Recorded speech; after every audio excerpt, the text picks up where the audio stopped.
In this video, I'll show you how I used AZAC to make these custom light blocks by using a trim router and some basic carpentry tools. Welcome back to the channel. This is my first video using Final Cut Pro, and so if it looks a little different, that's the reason why. This is some old footage from 2021 that I had. I was just doing a test run on the Final Cut Pro this afternoon on Sunday. I'm not feeling too well, and I decided to try to edit this video and start learning Final Cut Pro because it can speed up the process of editing these videos. So here I'm using an M18 cordless trim router. It's an 18 volt cordless battery. This trim router goes for about $200 at the Home Depot or at Acme Tools or Ohio Tools or wherever you decide you want to buy. Usually you can get this trim router with a battery package or as a free tool giveaway. So if you're looking to buy this particular trim router, wait until you can get it as a package, and you can probably get two 6 amp hour batteries and a charger, a rapid charger, and get this trim router for free. So I would suggest if you're thinking about doing this, that's the way to go. So I'm putting a little decorative edge. I forget the name of the edge or what it's called, and that just gives it a little bit of character because this is a pretty nice house that I'm working at in Point Pleasant with the lagoon in the backyard. And these were, I know for sure, very, very nice light fixtures made by Kichler. Now, Kichler is not a brand you're going to find at Home Depot or Lowe's, and so we wanted to make these lights look as good as possible, and that's why I decided with the customer, who actually no longer owns this house. This video's 3 years old.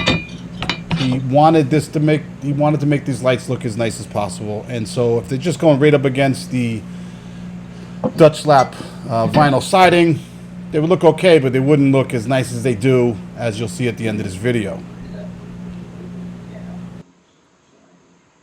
So here I'm just marking to find the center of this block, and then I'll come back with a hole saw that's large enough to fit a 3-inch metal pancake box. That'll sit inside the middle of this light block, and they'll both be attached to the siding.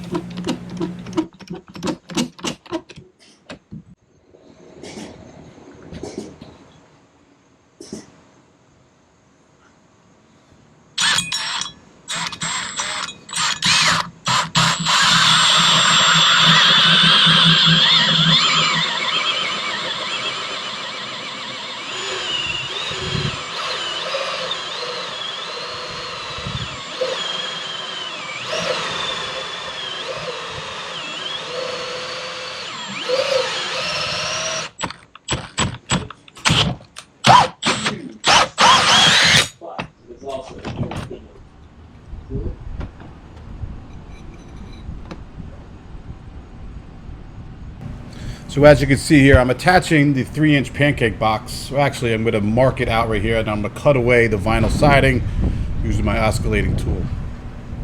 The 3-inch pancake box has a depth of a 1/2 inch. So normally this would sit on a wall where maybe a framing member would be inside the house. The sheetrock is normally, or I should say the drywall, is usually about a 1/2 inch, and so is the depth of this pancake box. So it's a fine application to use when you have a framing member in the way, or like here, where I need to get it inside the siding so that the light block that I've created, which is 3/4 of an inch, will fit over the metal pancake box.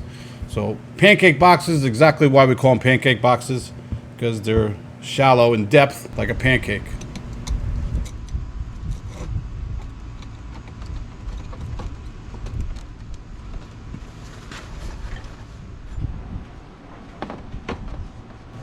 So I'm going to just do a dry fit right here, and I see that there's some vinyl siding that needs to get out of the way so that the light block will sit flush to the Dutch lap style vinyl siding here.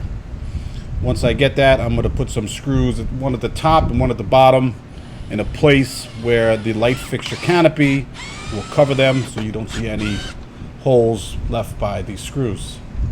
This is a detail that unfortunately some professionals don't recognize or don't know or don't care, but I've seen some crappy lights, and pretty much all I do when I drive around up and down blocks I work, I look at the light fixtures and I look at the electrical services. And if you're a young person coming up in the trade, you might want to start doing that yourself and see if you can see any code violations or ways that you can figure out things to do better. The more you look and the more you do, the better you're going to get at this trade.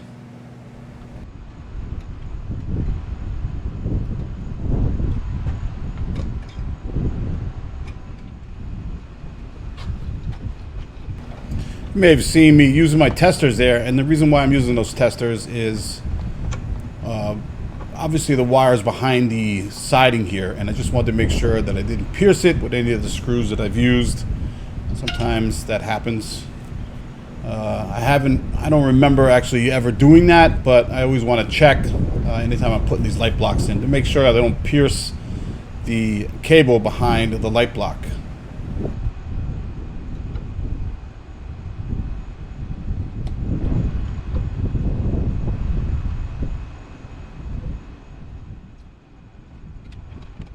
If you're enjoying this video or you've learned something from this video, why don't you go ahead and smash that like button, hit the subscribe button and the notification bell, and you'll be alerted when I update new videos to the page. I really appreciate you guys liking the video, and all my subscribers, thank you so much. Recently passed 23,000 subscribers and it's growing every day. I really do appreciate you guys watching the videos. If you have any questions, please leave them down in the comments. I love responding to questions.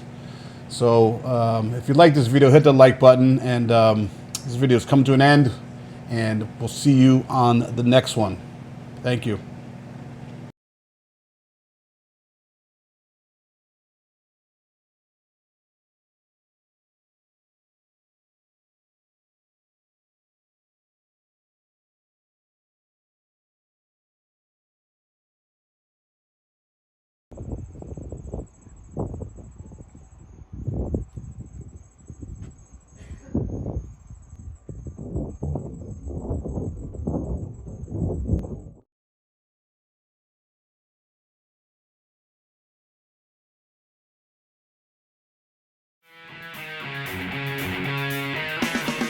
Thanks for watching this video. Be sure to subscribe, and we'll see you on the next one.